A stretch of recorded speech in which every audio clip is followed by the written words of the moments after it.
Hello, everybody. Welcome to the MTG Place podcast, your place for all things magic. I am your host, Corey. With me today is James. How's it going?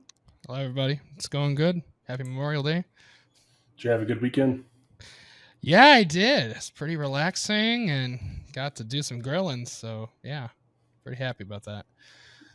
That's good. I tried to repair my grill today, and then I ended up just breaking it more. So now I gotta fix it tomorrow. I bought the new parts. That sounds about right. We're gonna jump in here and say some ways some things to support us. Blah, blah, blah, blah, blah. So, first thing is we are sponsored by Zencastr. Zencastr is an all-in-one podcast production suite that gives you studio quality audio and video without needing all the technical know-how. It records each guest locally, then uploads the crystal clear audio and video right into the suite, so you have high-quality raw materials to work with. If you're interested in possibly creating a podcast yourself and you want to sign up for Zencastr Premium, if you use our offer code zen.ai/the MTG Place, you'll get 30% off of the pro account. Awesome. And then if you're going to buy any magic cards, we hope that you use our TCG Player affiliate link. You can find that in our Discord and on our website, mtgplace.net. We're going to be doing some little bit of tweaks to the website to update it some more because it's kind of bare bones right now. Yeah, it's still a work in progress for sure. So, yep. Yeah. And then the last way you can support us is by signing up for Patreon if you want. You get a special role in Discord to priority chat with us. And you also can get some other goodies depending on the tier level you sign up for. But one of the things, no matter what level you sign up for, is we can shout out a Patreon. Right now we just have one, and we've already shouted them out, so hopefully we get more. And then you have a chance to be shouted out right here in this spot. Yes, indeed. And as always, we appreciate all your support. Yes, the support is fantastic, for sure. So today's episode, we're talking Commander Legends Battles for Baldur's Gate. Are you pumped for this set, James? Yeah, I mean, the other D&D base set was really fun with the just the regular standard set. So it's going to be fun to see what they have for Commander here for us, and looks like there's a lot. Yeah, and the last Commander Legends set was awesome too, because it was made to draft Commander, which this is as well. Right. Yeah, exactly. Except for now you got the Commander Legends mixing with D&D, which is kind of cool. So we're going to talk about some new mechanics in the set first off. So first off, we have backgrounds. So what backgrounds are is they're enchantments that can start in your command zone if you have a commander that has the ability to choose a background. So it's kind of like the partner with, but you could partner with enchantment that it's a background enchantment that do different things, and it basically makes your color identity those two colors. So now you have a way to start with an enchantment in your command zone if you are using one of these new commanders that has choose a background on it. So that's kind of cool. Yeah. Always fun to quirk up your deck a little bit here with something. Another thing they added is the initiative. So there's some cards that say, like, when it enters the battlefield, you take the initiative, or you gain the initiative, whatever. And so what the initiative is it's a token card you get, kind of like the Monarch. But whenever one or more creatures a player controlled is combat to you, that player takes the initiative. And then whenever you take the initiative, and at the beginning of your upkeep, you venture into the Undercity dungeon, which is a new dungeon that can only be ventured into via the initiative here, or a card that says otherwise. So the new Undercity dungeon, if you remember from the last AFR, you had dungeons, you could kind of choose your different rooms as you go through them. So the first one here is in the Undercity is Secret Entrance. You search for a basic land card, reveal it, put it in your hand, and shuffle. And then you got two paths here. So you can like put 1/1 counters on creatures or scry to. Then you can make someone lose 5 life or goad something, or create a treasure token. Then there'll be draw a card, create a 4/1, and then the alt, when you get to the bottom, is you flip up the top 10 cards, put a creature card from one of the battlefield with 3 1/1 counters on it, and it gains hexproof until your next turn. So yeah, this is pretty cool for sure. And yeah, it's like initiative from D&D, so yeah, it's kind of cool. And also, yeah, there's also dragons are back, gates are back because it's Baldur's Gate. Yep. Myriad is returning. That was a thing where it copies whenever you attack. And Adventures have come back. That was in Throne of Eldraine. They Yep. saw it fit to add some to D&D. I mean, the whole point is to adventure, right? So, I mean, come on. Yeah. It's the whole point of D&D. Right. So yeah, it makes Yeah. sense to me. I love it for sure. So we're going to go through the 103 cards of the main Commander Legends for Battle for Baldur's Gate set, and we're only going to do the mythics and rares because it would take forever to talk about every single card. It's going to take us probably at least an hour or two to go just through this. So Yeah. yeah. So James, if you want to start us off with the first card, All right. It's the first one of a cycle of Elder Dragons in the set. Cool. So as we normally do, we'll go through the Wooburg order alphabetically. So first off, we have, if it would load, I guess I'll just, my internet's just crap right now. Ancient Gold Dragon. It is 5 white for a 7/10 creature Elder Dragon with flying. Whenever Ancient Gold Dragon deals combat damage to a player, roll a d20. You create a number of 1/1 blue fairy dragon creature tokens with flying equal to the result. So holy effing shit, this is good. That's right? awesome.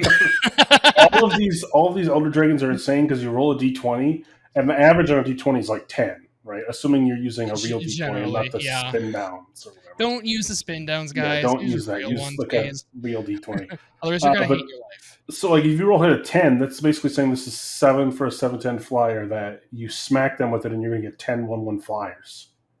Yeah, seems really freaking good. Like on average, you could especially get in like Dragon or something where you can just reduce the cost of this, so you're not paying 7. Yeah, you could easily, or just cheat it in. You can cheat this out for like nothing if you want. Like, this is awesome for Commander. Yeah, this might be so far. This might be the best white card. Like all the dragons might be the best of the colors, but like this is a phenomenal card for sure. Next up, we got Archivist of Ogma. I don't know if I'm saying that right, but whatever. It's 1 and a white for a 2/2 halfling cleric with flash, and whenever an opponent searches their library, you gain 1 life and draw a card. So it's much needed white card draw. Yep, and you gain life too, which they also love to do. And yeah, as I said, when we were doing our staples last week, I talked about how I liked Aven Mind Sensor because people like to search their decks in Commander like candies. So here's another response to that. Yeah, exactly. You just gain a shit ton of life and draw cards. I mean, yeah, the draw card's more important than the 1 life, but whatever. Yeah, cards are good. Let's see. Next up, we have Ascend from Everness. It is white X. So, and it's a sorcery. Return all creature and planeswalker cards from. Return all creature and planeswalker cards with mana value X or less from your graveyard to the battlefield. Exile this card. So it's basically like a one of those. What was that, like? Open the vault or whatever. One of those cards where you just bring back a crap ton of stuff. Yeah, the only thing is, I mean, I guess if you're playing a low-costing white deck, like the 3 CMC or less deck, you could pay like 3 into this, so it costs you 6 mana to get back like your whole graveyard almost. But like if you have a bunch of bombs, stuff, yeah, that's gonna hurt. Like it's like 10 mana. That's a lot. Yeah, I mean, there might be a way to get around that, but I don't know. White doesn't generally ramp, so that might be hard to do, but maybe if it's like in a Selesnya deck or something, you might be able to make it work. The 3 white pips hurts it too to like splash it in another deck. Yeah, exactly. So yeah, that might be really, I mean, if you have a smaller mana cost deck, this might be okay, but the X is pretty hard to pull off, I think. Next up, we got Battle Angels of Tyr. It's 2 white for a 4/4 Angel Knight with flying and myriad. Whenever Battle of Angels deals combat damage to a player, draw a card if that player has more cards in hand than each other player. Then you create a treasure token if that player controls more lands than each other player. Then you gain 3 life if that player has more life than each other player. Wow, this is politics the card if I've ever seen one. Yeah, but so because of myriad, you're going to swing at everybody, right? Or oh yeah, that's right, it has Miri. Okay, never mind. So you're going to hit Yeah, everyone, and assuming you do hit everyone because they don't have flyers or whatever, right. if someone has more cards and they're not tied, so someone has the most cards in their hand, an opponent, you'll draw a card. Hmm. If someone has more lands than everybody else, you're going to get a treasure. And if someone has more life than everyone else, you're going to gain 3 life. Yeah, that seems pretty good, So honestly. unless it's tied, so but more than Yeah, likely you're going to get at least one of these out of it every time, I would think. right. But That wouldn't be it's bad. only 4 for a full 4. That's basically swinging at everybody. Yeah, that seems So good. if you have 3 opponents, you're swinging 4 mana for realistically 3 full 4s. Granted, 2 of them get Things with exiled at a turn, but things with Myriad just seem to be really good. yeah, I think this is going to be a Yeah. really good card, and it can go in that new Angel deck. Is that from the last set? That Giada, it's a cool Angel commander. So Mm-hmm. All right. Next off, we have Horn of Valhalla. It is 1 white for an artifact equipment that is white colored, I guess. um, and then it has so this is like one of those like adventure like cards from a throne. So on it, it has Yiskard's Call, which is X white white to cast an adventure sorcery, and it creates X 1/1 white soldier creature tokens. And then the equipment itself has equipped a creature gets +1/+1 for each creature you control and has equipped 3. So it's an equipment that buffs your dude for every creature you control, but then you can, if you send it on adventure first, you can make a bunch of tokens first. Yep. That seems pretty good. Get tokens and then you equip it. Like the adventure card, like I'd play, like say it wasn't on an equipment, right? If you just had the adventure Yeah. card X2, create X 1/1s, I would play that card. Yeah, that's not bad. So That's like, why not better. play that and then you also have an equipment? So That's almost like I don't know. White Sun is 2 or 2/2s, so I guess that's a little bit better. But this is similar to that for sure. This is a pretty right, good card. Yeah. yeah, because I mean, This you is great basically for get to play both effects. So, yeah. and This is great for if white you already soldier. have a boatload of tokens, like this is great in token decks. Because if you already have a Yeah. boatload of tokens, you just throw it down, and then if you can somehow ignore the equip cost, which white is good at doing, you Oh just yeah. boom, it gets buffed for all my tokens. Just play a Stoneforge or something like easy. Yep. All right, next up we got Lazelas Acrobatics. It's 3 and a white for an instant. It has exile all non-token creatures you control, then roll a d20. If you roll a 1 through 9, return those cards to the battlefield under their owner's control at the beginning of the next end step. If you roll a 10 through 20, return those cards to the battlefield under their owner's control, then exile them again, return those cards to the battlefield under their owner's control at the beginning of the next end step. So it flickers once at your end step normally if you get 1 through 9, and it flickers twice if you get 10 through 20. Huh. So it That's seems good in your Braga interesting deck. card. Yeah, this is great for ETB decks. Yeah. Things But outside of like that, you ain't playing it. No, yeah, this is like strictly for if you're trying to do like a slime closet, one of those other, Brago, one of those other, decks that rely on the enter the battlefield effects. Outside of that, yeah, this is kind of quirky. It is interesting that they are at the next end step, so you could play this in response to a board wipe to save your creatures as well. You could, yeah. Well, your I could, non-token creatures anyway. yeah. I mean, tokens would die either because they're exiled, but yeah, interesting card though. I kind of and like the dice rolls fun with this too. Next up we have Lazelle. Oh, geez, these names. We have Lazelle Blacklist Champion. It is 2 and a white for a 3/3 legendary creature, Gith Warrior. If you would be one or more, or sorry, if you would put one or more counters on a creature or planeswalker you control or on yourself, put that many +1 of each of those kinds of counters on that permanent or player instead, and then you choose a background. Yeah, so if this is your commander, you can have a background with it, so it can be white and whatever other color your background is. I think it's cool that so like you could tick up your planeswalker and you're going to get an extra one. Yep. The only downside is I don't like that if you put counters on yourself, you put another one. So like if someone hits you with poison, you get double or an extra one. Right. Yeah. But I Yeah. mean, how often does that come up? I mean, poison's Occasionally. usually not a thing. I mean, blight steel, but like, okay, I had to But throw one more when toughness in you there. die, oh no. If someone gets blight steel off, you're dead anyway, so it doesn't matter. Outside of that, infect isn't really a deck in It's a Command. sweet. It's a sweet card. Yeah, It it's adds pretty one cool. more counter. Yeah, it's basically populate. Or no?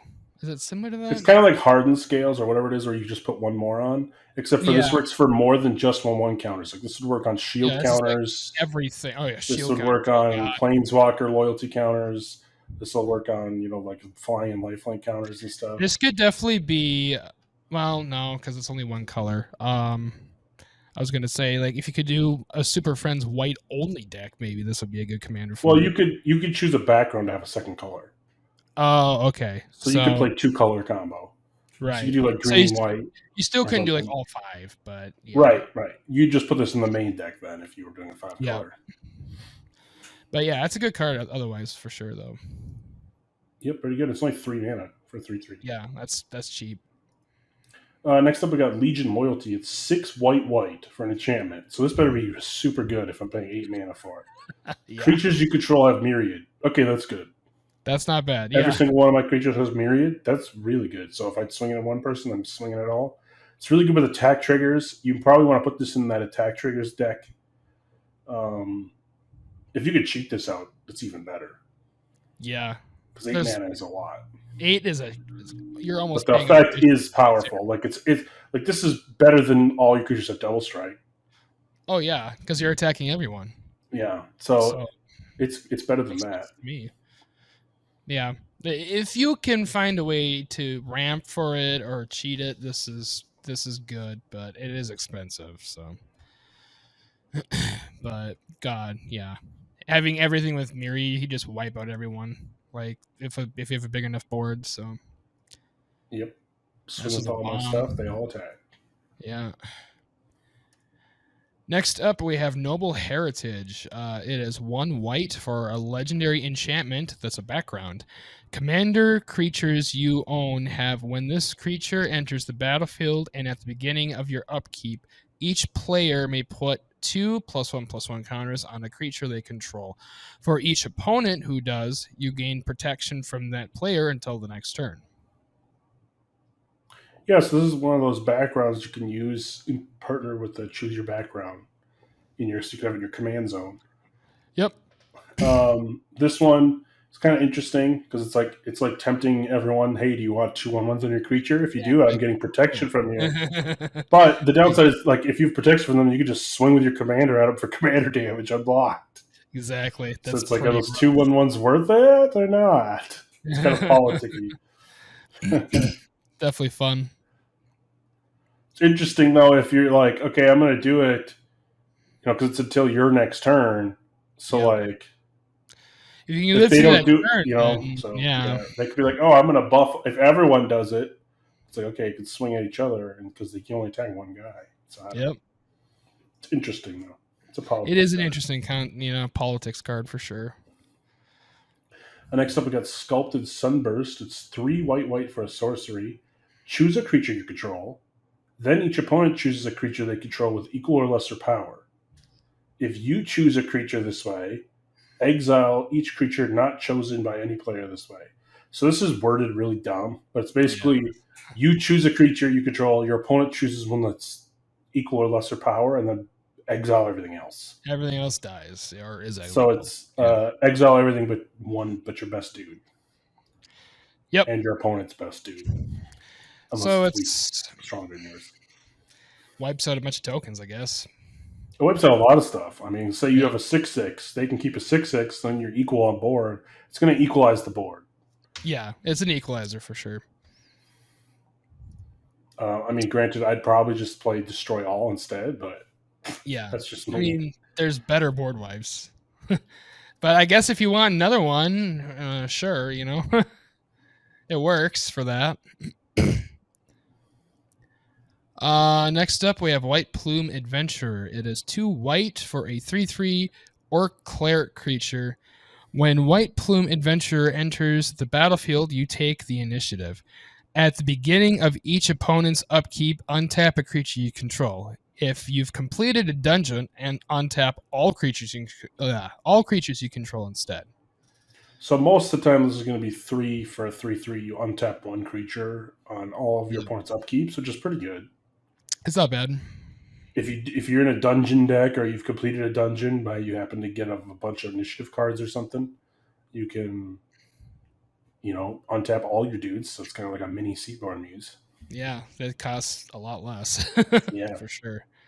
So this is pretty sweet card. This It's is an orc. cool. It's an orc cleric. That's Yeah. a total D&D class right there. Mm-hmm. It's an orc and a cleric. All right, next up we got the Wind Shaper Planetar. It's 4 and a white for a 4/4 angel with flash and flying. When it enters the battlefield, during the declare attacker's step, for each attacking creature, you may reselect which player or planeswalker the creature is attacking. So you flash it in when someone in the declare attacker step after someone attacks. Flash it in and you reselect how they attack. That is really crazy. Oh my gosh. That is crazy. Just be like, oh, that dude's got a big thing. I'm going to have you swing into him instead of me. Yep. Oh, you swing all out at me with your crater hoof attack? Nope, it's going at that guy instead. Yeah, I know. You kill that person, you don't kill me. Or you kill that guy's big thing, you don't kill me. Something like that. Yeah, it is only good if you have another player to redirect it to, though.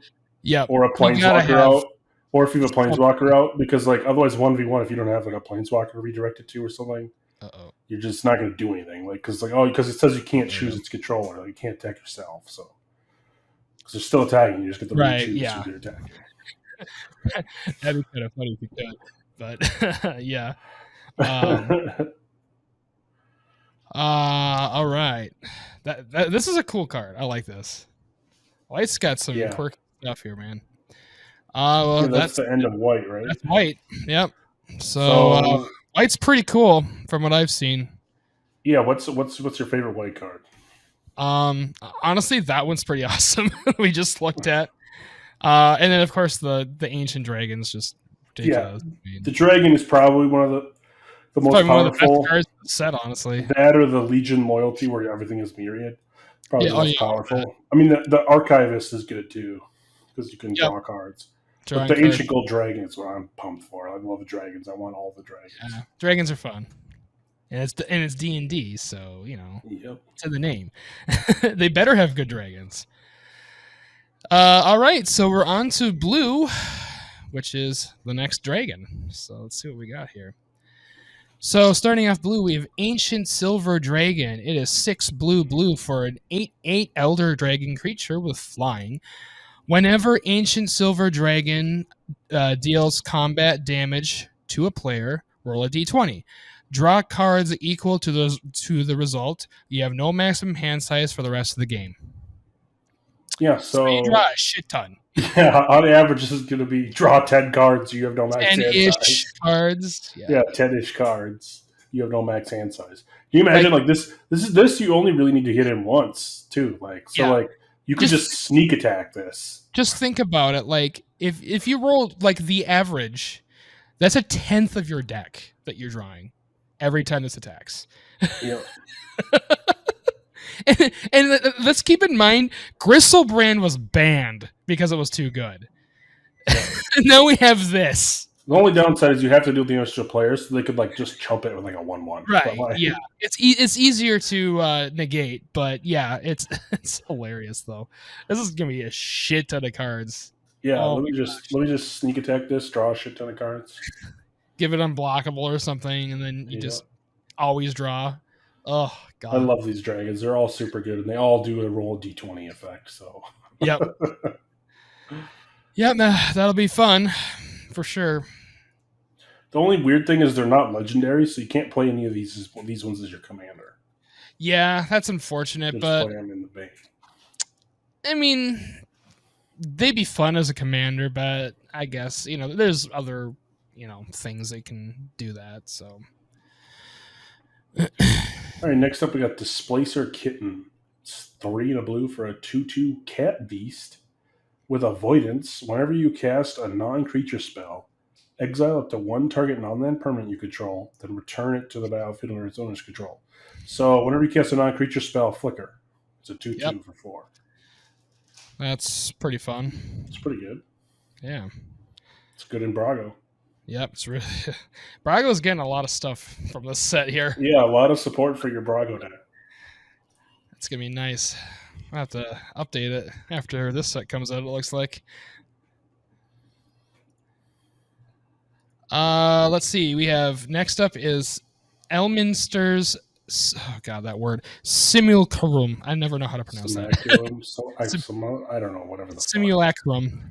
You know what it is. Because it's been in Magic before. It's 4 blue for an instant. For each opponent, you create a token. That's a copy of up to one target creature that player controls. So 6 mana, you get one thing from every opponent. You get their best creature. You get a choose copy of it. their best guys and have them all. That seems pretty decent. It's not bad. I mean, it's better than like Mind Control or something. Oh yeah, because Mind Control is like 5 to control 1. Yeah. This is 6 to control all of them. Like, well, you just have a copy, so one of each players at least, not all, but yeah, you know what I mean. But yeah, it's this is a multi-target spell, and it's an instant too, which is pretty good. I don't think Mind Control is an instant, so. No, yeah, this is pretty good as an instant. Yeah. Someone attacks you, boom! I have a bunch of blockers. It's like, nope, you don't attack me actually. Next up, we got Font of Magic. It's 3 and a blue, so 4 mana enchantment. Instant and sorcery spells you cast cost 1 less for each time you've cast a commander from the command zone in this game.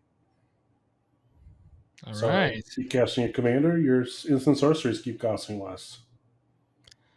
That seems pretty good to me. It's exactly what blue wants to do.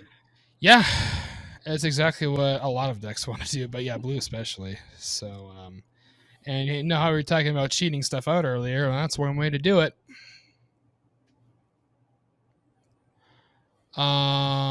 Next up, we have Gale's Redirection. It is 3 blue for an instant. Exile target spell, then roll a d20 and add that spell's mana value. 1 through 14, you may cast the exiled card for as long as it remains exiled, and you may spend mana as though it were mana of any color to cast that spell. And then 15 or more, you may cast the exile card without paying its mana cost for as long as it remains exiled. Nice. So if you counter something really big, the higher chance. Yeah, it's a better chance that it's going to work. Or that you won't have to pay it. Let me counter your omniscience on the stack and then roll a d20 here and see if I can play it for free. Yeah. Seems awesome. Seems and the spell is exiled, so they don't even get it. Yeah, so. They don't get it either way. Like, worst case, you could pay the mana and use it. Yeah. But for 5, I mean, you might as well better counter it. It's like better than counter spell, like shit. Like it is better than counter spell. Next up, yeah, that's a pretty good card. Next up, we got Gale, Waterdeep Prodigy, 2 and a blue for a legendary creature, human wizard. It's a 1/3. Whenever you cast an instant sorcery spell from your hand, you may cast up to 1 target card of the other type from your graveyard. If a spell cast from your graveyard this way will be put into your graveyard, exile instead, and it has to choose a background, so you can have a background as a second commander with this. So if you cast an instant, you get to cast a sorcery for free from your graveyard. If you cast a sorcery, you get to cast an instant for free from your graveyard. That's pretty cool. So spell-based decks, this is really nice. Check that. It's not for free, so you have to pay the mana. You just can cast it. Oh, okay. So you like kind of flash it back for free. Yeah, you kind of could snap caster mage things. Yeah. When you cast instant sorcery spells. So that's pretty cool. I mean, yeah, spell-based decks, I like that for sure. I'm interested if you can cast a sorcery as though it has flash with this effect, or not. So, like, if they attack you and you cast an instant, can you then cast a sorcery or not? Well, I think you just do the opposite of what the card name is. If it says it has flash, then it's still a sorcery technically, I would think. But you can still flash it in, right? Right, right. But what I was saying is, say I have a lava axe in the graveyard, Yeah. and they attack me with a 3/3, so I lightning bolt it. Can I then pay 5 mana and cast lava axe on their turn? Oh, yeah. That's a rules question. I'm guessing you That is can a gross because question. it's the effect that's allowing you to do it, but I'm not sure. Yeah. Yeah, because in effect you Because can do it does say then you can may cast up to one target card, so you can cast it right then. I think yeah, from this effect. I think So it's from the effect trigger, and the effect trigger you can do as an instant. So I'm pretty you're sure you can do basically that. flashing the sorcery, so Yeah, you're able to cast it. which is kind of Yeah, cool. it is interesting. Yeah. All right. Next up, we have Illithid Harvester. It is 4 and blue for a 4/4 creature horror. It has an adventure on it that's called Plant Tadpoles for X blue blue. Tap X target creatures. They don't untap during their controller's next untap steps. And then the harvester itself has uh,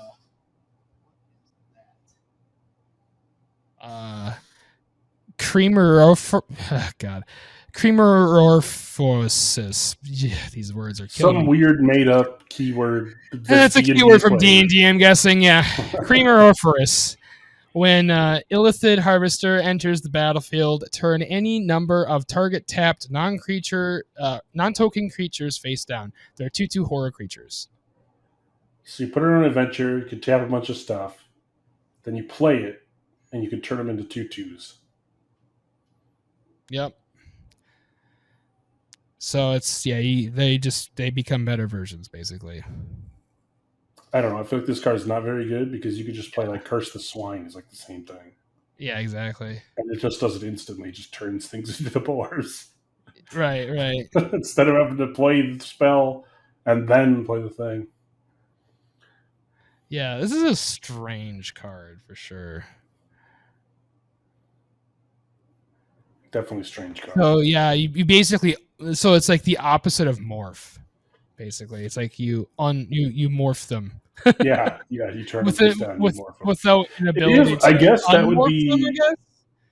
that would be because you are turning it face down. Mm-hmm. But if it doesn't have a So trigger to if it turn it had back a to morph trigger, you could flip then it back up. But otherwise, if you it can't. does, which I feel like there's some that do, but most don't. So yeah, The interesting thing is, interesting. it can be your own. So if you play this in a morph deck yourself, it might be all right. Right. But otherwise, I don't see myself playing this card. No, and it's kind of pricey. It's 5 for a 4/4, which is pretty mid. Like the actual just tap creatures they don't untap next turn is not bad, but it's a sorcery. If Yeah. it's an instant, I'd be all over it. Oh, for sure. Yeah. But sorcery speed kind of sucks because you're taking a turn off to do that. Yeah. It's probably better stuff you can do with that time for sure. Next up is actually a reprint, much needed one because this card was like $20 plus. Kindred Discovery, 3 blue blue for an enchantment. When it enters the battlefield, you choose a creature type.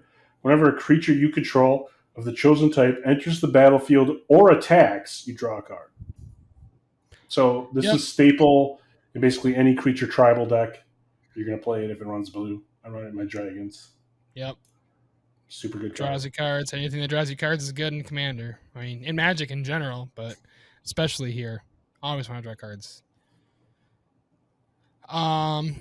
Next up we have Robe of the Archmage. It is 2 and a blue for an artifact that's an equipment. Whenever equipped creature deals combat damage to a player, you draw that many cards. It has equipped 4, and then equip Shaman, Warlock, or Wizard 1. Yeah, so it's the robe of the archmages. So if you have a mage, you can equip it for only 1. Yep. Otherwise, you got to pay 4 to put it on somebody because they got to like become a mage or something. Because they're proficient with it, so they can wear it, right? Right. Yeah. But it's cool because like it's whenever you deal damage, you draw that many cards. So like if you swing with a 5/5, you're drawing 5 cards.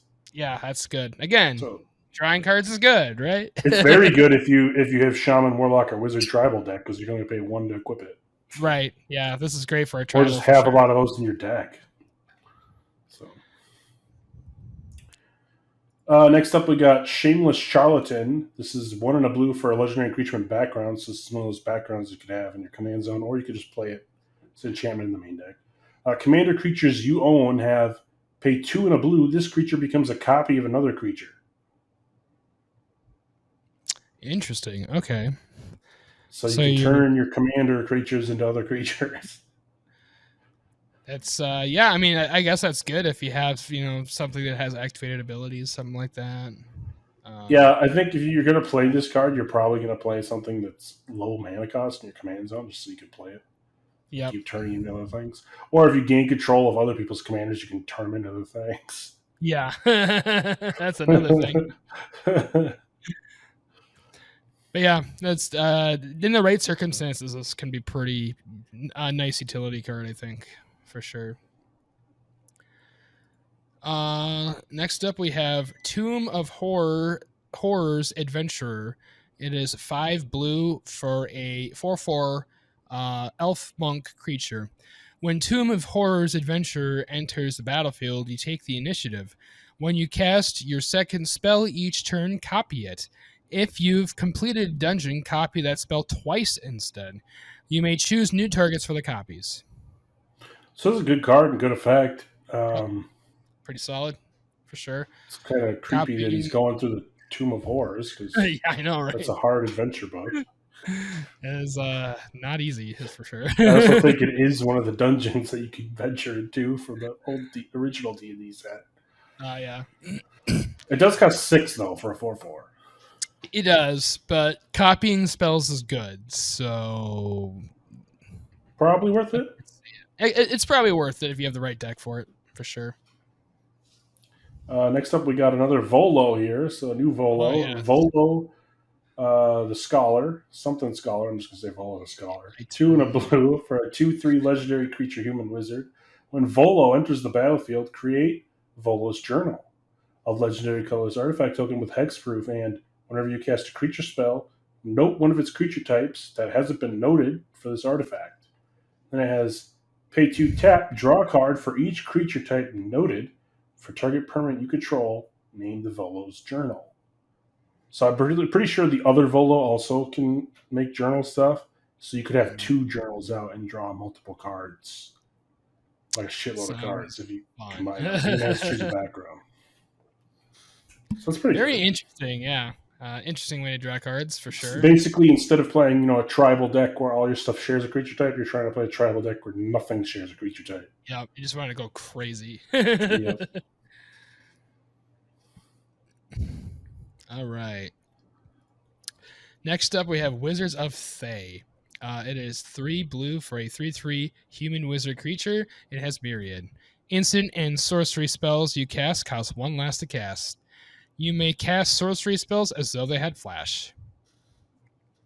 This is pretty good. That's a sick card, man. You swing with this, you're going to get copies. So then, after you declare attackers, you got everything costs 3 less, and you can cast sorceries in an instant. So you're going to attack and then cast something. It's pretty cool. Yeah. So during combat, you can you can really cheat some stuff out. So that was what I'm seeing here. Yep. I mean, when you play Lava X for 2 mana during combat? Sure. Yeah, and they have flash, so you can. It's pretty awesome. It's pretty crazy. Yeah, that's a sick card. So that's blue. Blues, I think white was better, but blue's got some good stuff. I really like the Kindred Discovery reprint. That's much needed. Yeah, that's really good.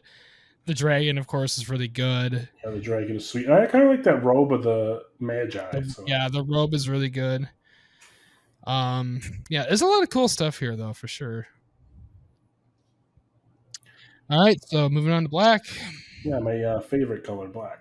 Yes, your color. All right, so first one up is Altar of Baal. It's 1 and a black for an artifact, and it has an adventure on it. So the adventure is Bone Offering for 2 and a black. It's a sorcery adventure. Create a tapped 4/1 black skeleton creature token with menace. So that's not too bad. Then the artifact itself, like I said, it's 1 and a black, and it's an artifact with pay 2 and a black, tap it, Exile a creature you control. Return target creature card from your graveyard to the battlefield. Activate only as a sorcery. So you're exiling one of your creatures to get something else back. So if you do the offering, you can go ahead and get rid of the skeleton right away and just get something back. Honestly, the skeleton token itself isn't bad. That's decently statted. Yeah. If you have 8 mana, you could do this all in one turn because it's an artifact. Exactly, yeah. This is a way to get your Kakusha back or something like that if you're playing that deck. Yeah, but I got easier ways to do it than pay 8 mana. Yeah, exactly. It's an okay card. Yeah, it's not the best, but there's better ones, obviously. But it's pretty cool, though. Next up, we have the Ancient Brass Dragon. It is 5 black for a 7/6 Elder Dragon creature with flying. Whenever Ancient Brass Dragon deals combat damage to a player, roll a d20. When you do, put any number of target creature cards with total mana value X or less from your graveyards onto the battlefield under your control, where X is the result. And it's from any graveyard. This is from graveyards. Yes, from graveyards. So even if you do roll a 1, someone's got to have a 1-drop you can get. Probably. But if you average 10, hey, it's pretty good. You're going to get at least 1, maybe 2 things. Yeah, you're probably going to get a lot of things, yeah. It's a pretty sweet card. All these dragons are awesome. Yeah, that's and of course this would be the black one. Very much the black color profile here. All right, so next we got Asterion's Thirst. It's 3 and a black for an instant. Exile target creature. Put X 1/1 counters on a commander creature you control, where X is the power of the exiled creature. It's pretty good. Not bad, yeah. I mean, black is kind of short on just exiling creatures. Usually it's just destroy. So you can exile for 4.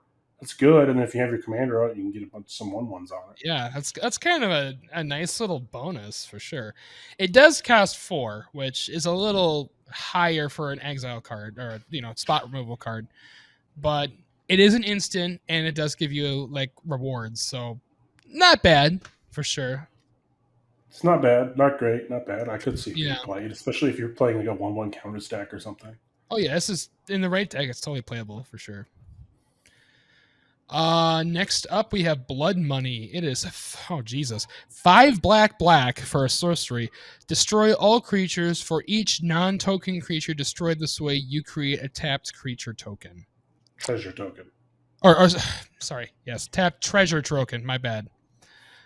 So this is kind of like that makes it a little more worth it then. Okay. Yeah, this is kind of like Decree of Pain, where like you blow everything up and draw a boatload of cards.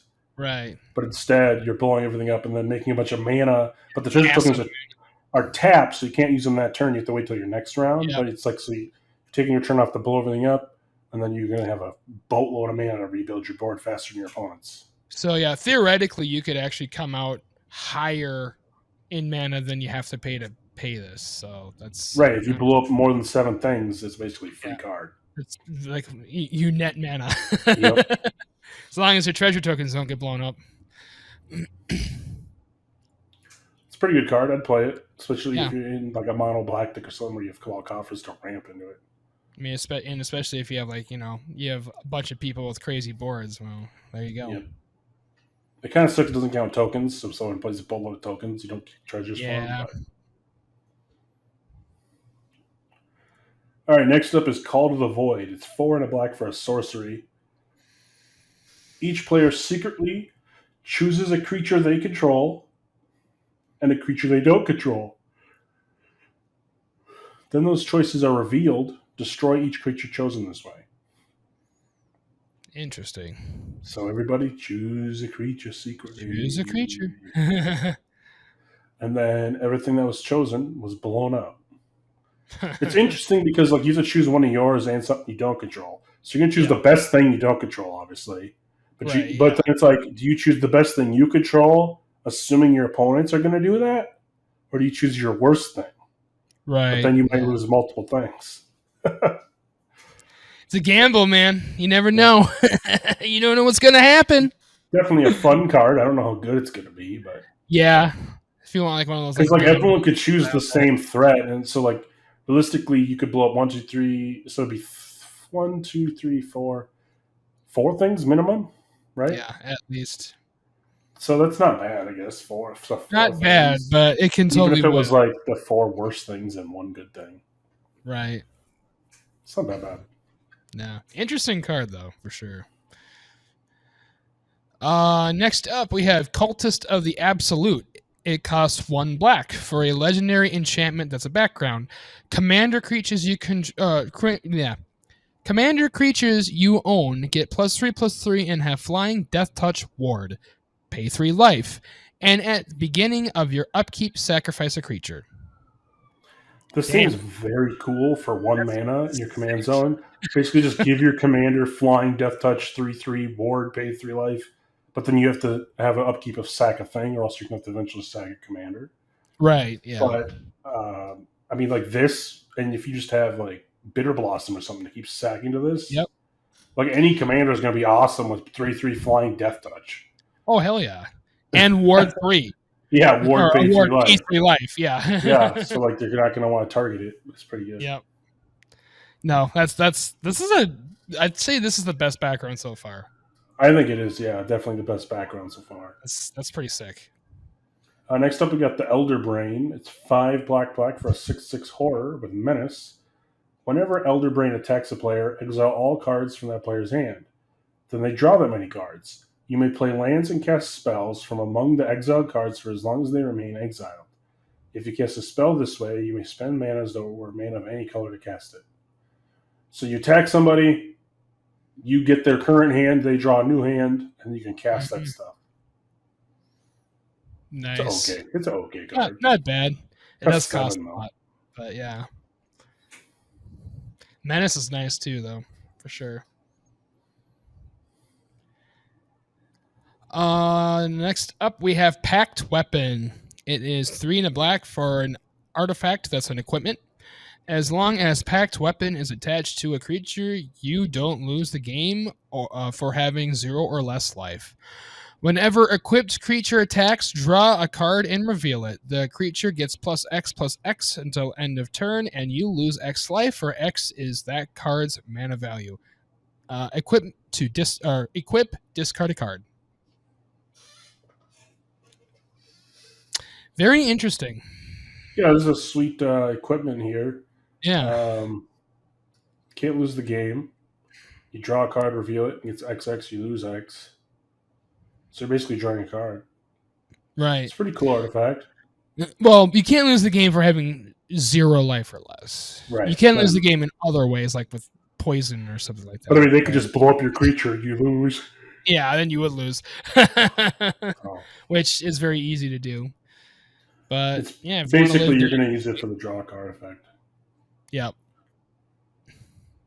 All right, back to, because I think you skipped a couple here, so back to Eldritch Pact. I'm sorry. 6 and a black for a sorcery. Target player draws X cards and loses X life, or X is the number of cards in their graveyard. So that seems awesome. You could either insta-kill somebody if they have a big graveyard, or... Yeah, totally. If you're doing mill or something like that, this is sick. Late game, if you're self-mill or something, you can just be like, I'm going to draw 15 cards. Yeah. Sure. Yeah. Costs a lot, but yeah, this is a win con, honestly, in the right scenario. So, rightfully so. That's why I actually skipped a couple, because this also had a brain on the picture. Yeah, so yeah. I was doing Elder Brain, and one. then it's Intellect Devourer. Yeah, they're both brains. So this was the Intellect Devourer. It is 3 and a black for a 2/4 horror creature. It has Devour Intellect. When Intellect Devourer enters the battlefield, each opponent exiles a card from their hand until Intellect Devourer leaves the battlefield. And then it has Body Thief. You may play lands and cast spells from among cards exiled with Intellect Devourer. If you cast a spell this way, you may spend mana as though it were mana of any color to cast it. So this is, to me, better than the Elder Brain because it only costs 4. Yeah. And you're getting one card for each opponent. This seems like a royal pain in the ass to deal with. Yep. But yeah, it's pretty cool. Very cheap, honestly, for what it does. So So the next up we got Ravenloft Adventurer. It's 3 and a black for a 3/4 human rogue assassin. When it enters the battlefield, you take the initiative. If a creature an opponent controls would die, instead exile and put a hit counter on it. Whenever it attacks, if you've completed a dungeon, defending player loses 1 life for each card they own in exile with a hit counter on it. So this combos with that card in the last set that put hit counters on it. On stuff. It was a commander that did that. So now if you have this, you can have extra cards with hit counters and just make them lose a bunch of life for it.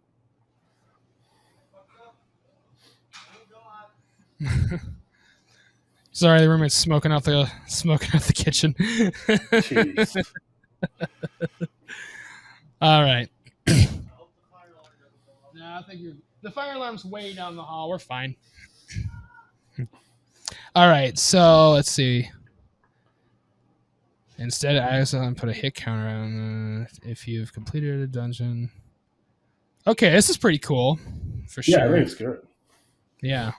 It definitely combos with that mercenary rogue hit counter guy from Streets of New Capenna. Right, yeah. Just put those together and you're good to go.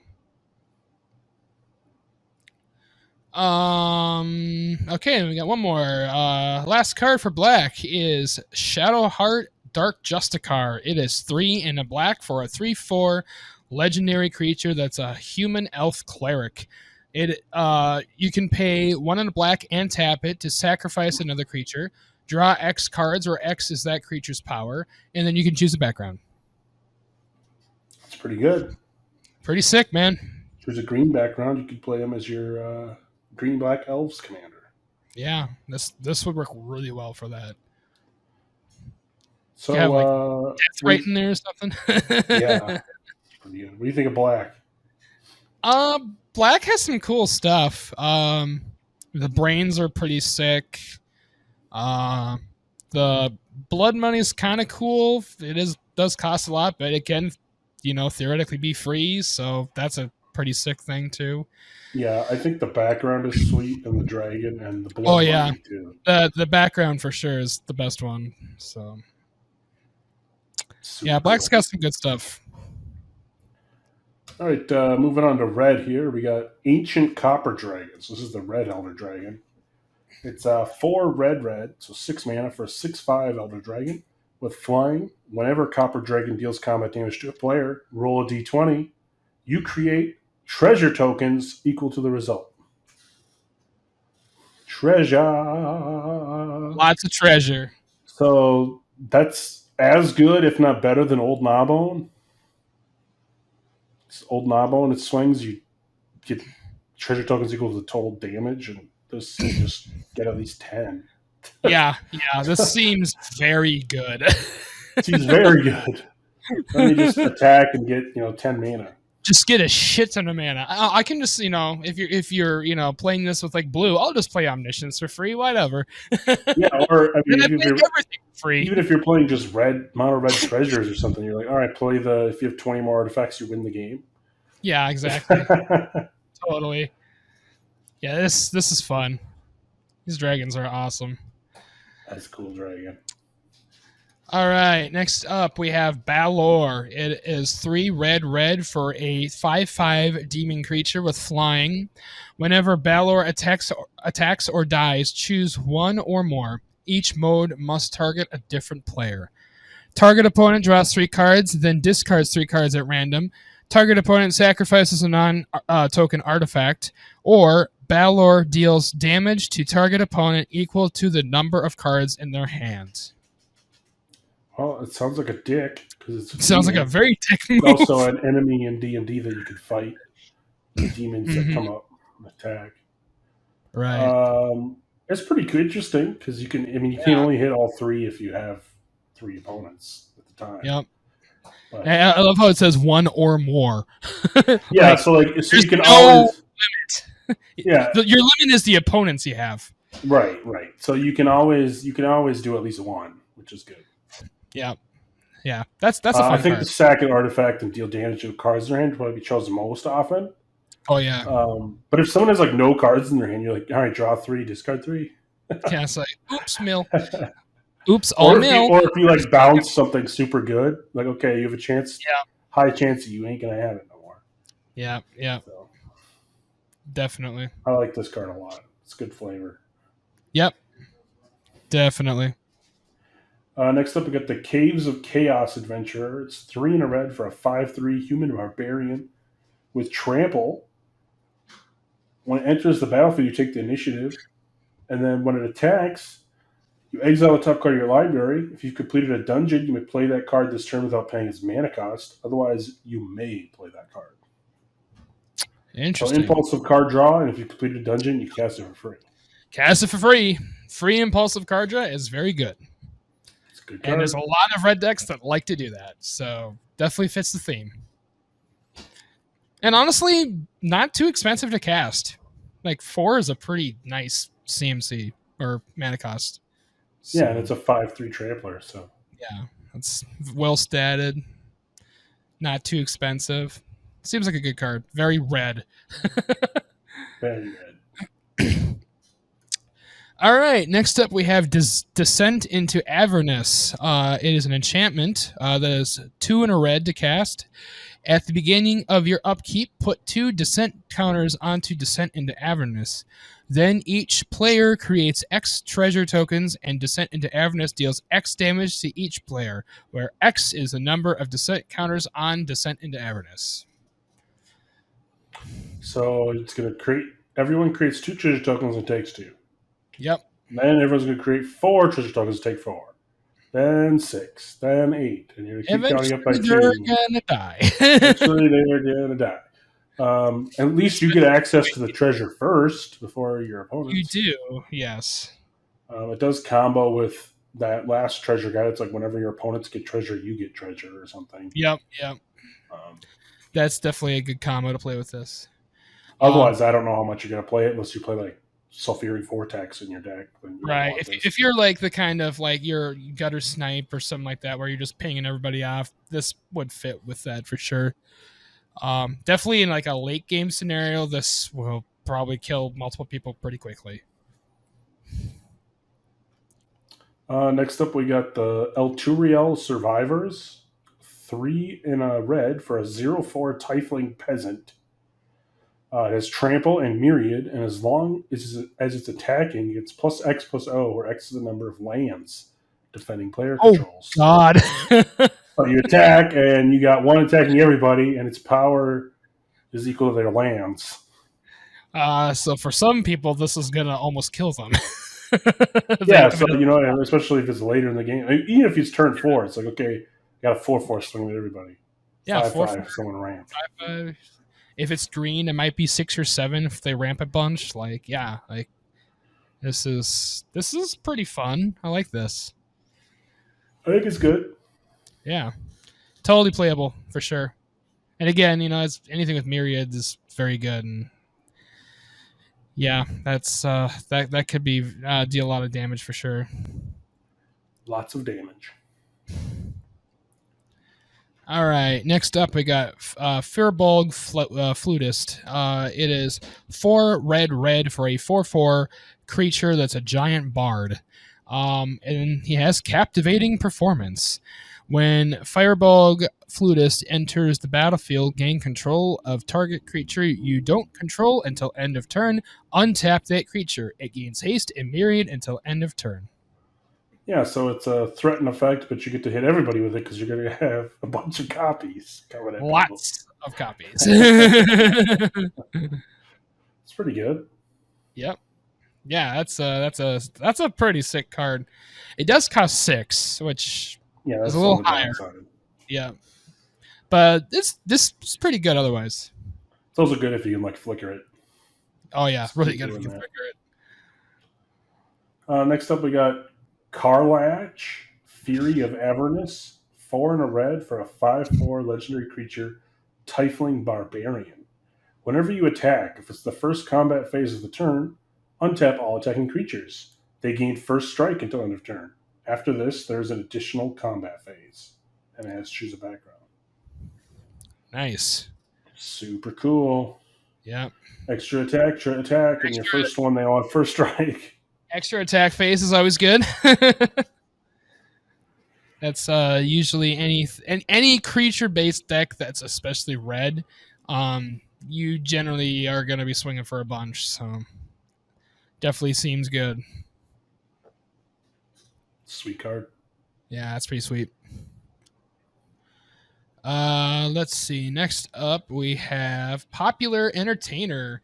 It is 1 in a red for a legendary enchantment that's a background. Commander creatures you own have whenever one or more creatures you control deal combat damage to a player, goad target creature that player controls. So outside of the dedicated Go deck, I don't see myself playing this. Yeah. It's not really something that you play often. Goad's just one of those things that I don't know. I don't use that very often. Yeah, I just don't care for the mechanic. I mean, it is a fun deck. Some people like it, and there's a whole Yeah. deck around it now. Support Yep. for it. So far, though, There's I think the black background's the best. Oh yeah, still. Next up, we got Storm King's Thunder. X, red, red, red. So 3 reds and X. For an instant, when you cast your next instant or sorcery spell this turn, copy that spell X times. You may choose new targets for the copies. Oh Jesus Christ. So this is just good because you just pay That's 4, it's awesome. copy it once. Pay 5, it's twice. 6, 3 Yeah. times. It's pretty sweet, That's sick. and it's named after like a D&D book, so it's cool. Okay. It's an adventure, Storm King's Thunder adventure book. Next up, we have Wand of Wonder. It is 3 and a red for an artifact. It has pay 4 and tap it. Roll a d20. Each opponent exiles cards from the top of their library until they exile an instant or sorcery card, then shuffles the rest into their library. You may cast up to X instant and or sorcery spells from among cards exiled this way without paying their mana costs. So for the D20, 1 through 9, X is 1. 10 through 19, X is 2. And if you crit, X is 3. So no matter what, you're going to be able to cast the best one of the top. You're always casting whatever the best one you find. It's just how many. Possibly cast 2, or if you crit, you get all 3. Yep. It's pretty sweet. And you can't miss on it because there has to be an instant sorcery, so you'll get something. Yeah, you will get something for sure. Like, worst case, you hit like 3 land fetches, but you're like, whatever, I get 3 lands. Yeah. Like, or 1 land, like, whatever. It's still good. Still fine. You can activate it again next turn. Yeah. I like this card. It seems like a cool card. Yeah, it's pretty sick, honestly. Next up, we got the Wrathful Red Dragon. It's 3 red, red for a 5/5 dragon with flying. Whenever a dragon you control is dealt damage, it deals that much damage to any target that isn't a dragon. Oh, this is for your deck. Yeah, this is a dragon tribal. This is heavy deck that you stick in. It protects your dragons because if they deal damage to it, you're just gonna ping off other shit.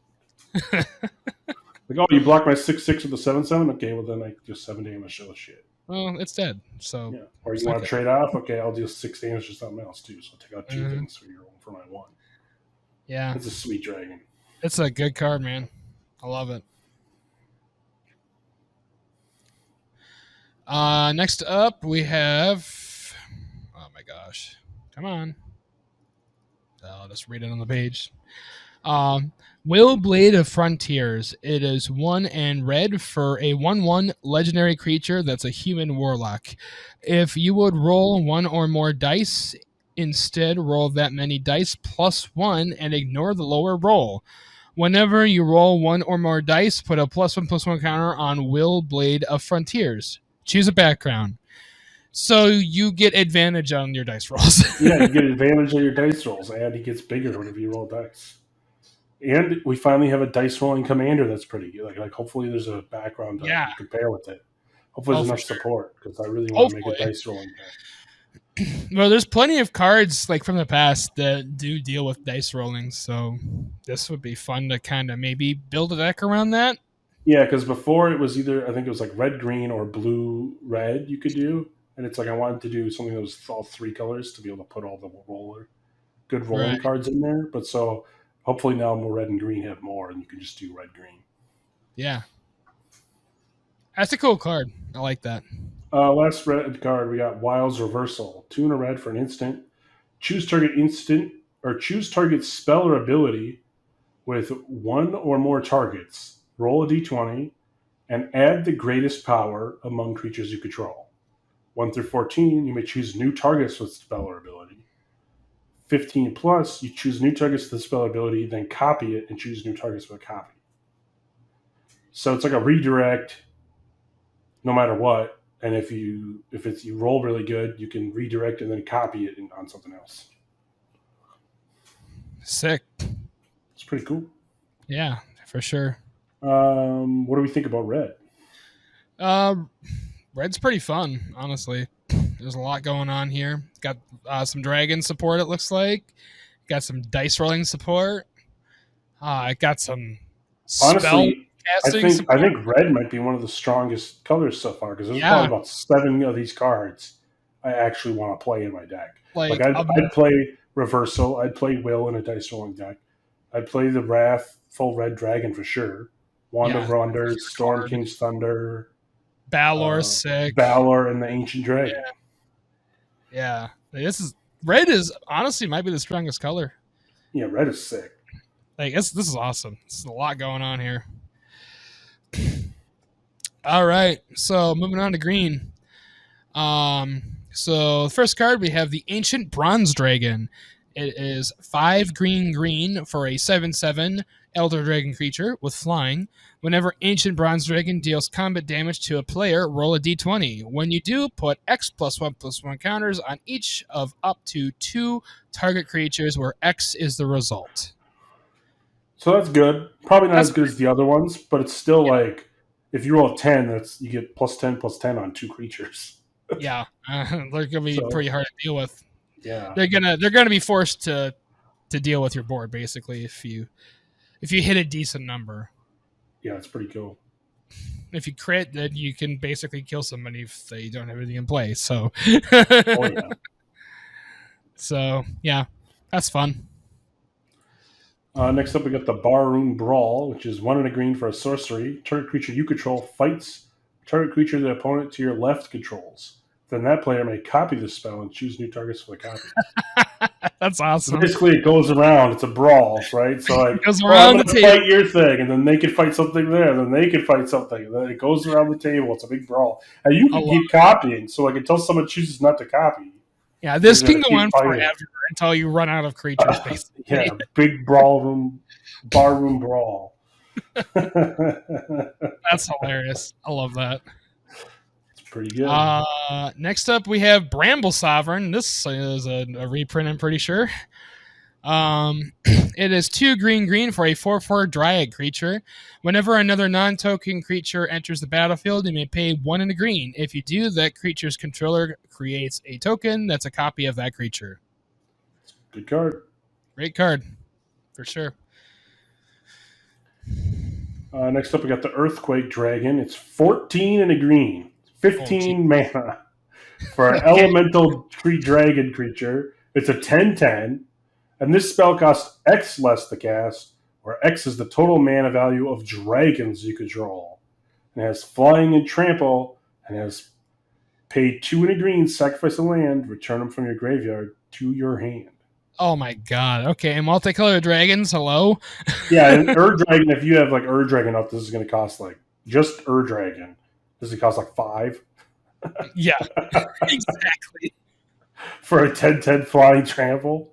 So this is very easily cheated in. Like if you have two like 5/6 cost dragons out, like that's gonna be like it's 12. That means it costs like 3 mana for a 10/10. Like you theoretically can play this for 1, basically. Yeah, you could probably play it in the right scenario. You could play this for 1 green. Like, you can always get it back too. Jesus Christ, this card. The card is not so bonanza. Nuts card. Next up, we have Jahiria, Friend of the Forest. It is 2 and a green for a 2/3 legendary creature, human elf druid. Tokens you control have tap, add a green mana. Choose a background. So you just turn your shit into mana dorks. Yeah, so the choose a background, whatever, if you want to play as commander. But this is great, like in your wrist deck. All your Oh tokens yeah, can tap for mana. It's like this is really good. it's like the mana lift on a creature. Yeah, that's awesome. Yes, I would love all my creatures to tap for something. Yeah, right. Next up, we got Jaheira's Respite. It's 4 and a green for an instant. Search your library for up to X basic land cards, where X is the number of creatures attacking you. Put those cards onto the battlefield tapped, then shuffle. Prevent all combat damage to be dealt this turn. Okay. So it's a 5-mana fog, and then I'm going to get a frick ton of lands. Oh my! How many creatures you swung at me with? That's the most green thing I've ever seen in my life. Yeah. Oh, swing at me with your crater hoof thing, and then I'll get 15 lands in the battlefield. Oh my gosh! Now, the only downside is it has to be basic. They lands. are basic. Yeah, So this can't. a It's lot not of people like play duels, so But I mean, you could probably search for most of your basics in your deck, honestly. yeah, if you time it Right. right, you could probably get most of your basics out of your deck. I mean, that's the reason why I play at least 10 in most of my commander decks. So I'm able to search for basic lands if I need to. Yeah, it depends. For me, my like 5-color deck, I think I only play like 1 or 2 of each basic, but it's still Yeah. like 8 to 10 or 5 to 10. So Right. All right. Next up, we have Majestic Genesis. It is 6 green for a sorcery. Reveal the top X cards of your library, where X is the greatest mana value of a commander you own on the battlefield or in the command zone. You may put any number of permanent cards from among them onto the battlefield. Put the rest on the bottom of your library in a random order. so if you have a really high costing commander, this is fantastic. Yep. So High cost deck. again, Dragon, fill up 9 cards. Yep. Put 9 things into play, up to 9. Like I played on that deck. I don't know why you wouldn't. I mean, realistically though, because it costs 8 mana, you'd want your commander to cost at least 8. Yeah. So. You want to get your value out of it for sure. This is definitely for like a high value, high reward deck. Yep. Next up, we got Monster Manual. It's 3 and a green for an artifact. With pay 1 and a green, you may tap it. You may put a creature card from your hand onto the battlefield. So it's like Elvish Piper on that artifact. But then it also has an adventure, Zoological Study. 2 and a green for a sorcery adventure. Mill 5 cards. Return a creature card milled this way to your hand. Nice. So you're going to mill 5, hoping for a creature, put it in your hand, and then you can play the Monster Manual that lets you play stuff. So this is another great card for a high value, high reward deck. Yeah, as I've said in the past, in other podcasts, Green loves to do this, and this fits the bill pretty good, I would think. Yep, cheat a bunch of stuff into play. Cheat into play, find it and cheat it. You got it right there in one card. Yep. All right, next up we have Owlbear Cub. It is 2 and a green for a 3/3 bird bear creature. And then it has Mama's Coming on it. Whenever Owlbear Cub attacks a player who controls 8 or more lands, look at the top 8 cards of your library. You may put a creature card from among them onto the battlefield tapped and attacking that player. Put the rest on the bottom of your library in a random order. Okay, this is freaking awesome. This is a sick card. If someone has 8 or more lands and you swing with it, your bird bear is going to get something huge and attack with it. Tapped and attacking, baby. That's good. That's super. That is awesome. I'd like this card. The last 3 green cards are fantastic. Yeah, green's got some killers here. Super good so far. I'd probably play every card we've talked about so far. Yep, for sure. And the right kind of deck, it would work. Next up, we got Raised by Giants. It's 5 and a green for a legendary enchantment background. So this is another background. Commander creatures you own have base power and toughness 10/10 and are giants, in addition to the other types. Well, that's pretty awesome. Yeah, so this one and the black one are the best too. Then, right? Yeah. Oh, totally. I mean, make your thing a 10. Yeah, just make my thing hard to deal with. Yeah, it's like great. you're in risks. This could be a 10/10. Yeah, everyone loves a fucking kill risk. Yes. Yeah, or if you played in Jahira, which has choose a background, your two Yep. three is now a 10/10 for 3 mana. I mean, I guess you have to play this for 6 as well, but It does cost a bit, but I mean, you might be know, better. It might be better if you could just cheat the enchantment out and play it in the main deck. But yeah, I mean, and there's always ways to do that, especially in green. Next up, we have Traverse the Outlands. It is 4 and a green for a sorcery. Search your library for up to X basic land cards, where X is the greatest power among creatures you control. Put those cards on the battlefield tap, then shuffle. so the fact that this costs 5 mana kind of sucks Yeah, because like by the time you're playing this for 5, on turn 4, say you played like a 4/4, you're only gonna get like 4 lands. Like and like if you already have 4 or 5 lands, you probably don't even need to play this. exactly. This is a little pricey I for mean, what so you're. unless you're like ramping into it and you're playing like the high power, low toughness deck where like you play like the 7/6 for 3 mana or whatever, or 7/3 the Rotting Regisaur, and then search for 7 lands or something. But Yeah, generally, if you're paying this much to ramp that much, you're probably in a good place anyway. So, yeah, I mean, unless you just need this shit ton of landfall triggers to win the game I or mean, something. But yeah, maybe. Yeah, it's good for landfall for sure. next up, we got Undermountain Adventure. It's 3 and a green for a 3/4 giant warrior with vigilance. When it enters the battlefield, you take the initiative, and it has tap, add 2 greens. If you've completed a dungeon, add 6 greens instead. That's a lot of mana. Yeah, I mean, so think of it this way: 4 for a 3/4, add 2 with vigilance. It's pretty good. Yep. And if you can add 6 with it, that's nutso bonanza. Yeah. And that way So you're able to attack and add mana too, because so that's green vigilance. green has to be the best color here, right? Like I'd Yeah, play green's every single one of these cards except for maybe Traverse the Outlands. yeah, Traverse Outlands is kind of meh, but yeah, the other ones are pretty good, man. Like And I am pumped. I am it pumped with all some of these fits cards. it all fits the green like spectrum, like what green wants to do so well. Like, yeah, it's I very really good. want the dragon just because I want all the dragons. And the Earthquake Yeah, dragon is nutso bonanza in a that's a dragon deck. bonkers And card. Like, oh my god. The Owl Bear Cub, I'm feeling like putting that in my Carador deck just because, like, if I happen to draw it late game, it's freaking bonanza. If I draw it Yeah, early game, it's whatever. It's a 3/3 for 3. right, Just a chump exactly. blocker. But it Yeah, might draw a removal green spell. green is probably the best, honestly, which does not happen very often. Yeah, I mean, But in recent sets, it hasn't happened often. But green in yeah, general is a strong ass green. color because we Yeah, do friggin' it's everything.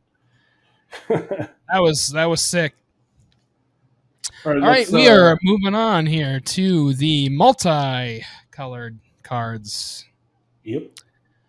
First off, we have our first planeswalker I think we've had in the whole thing. So we have Elminster.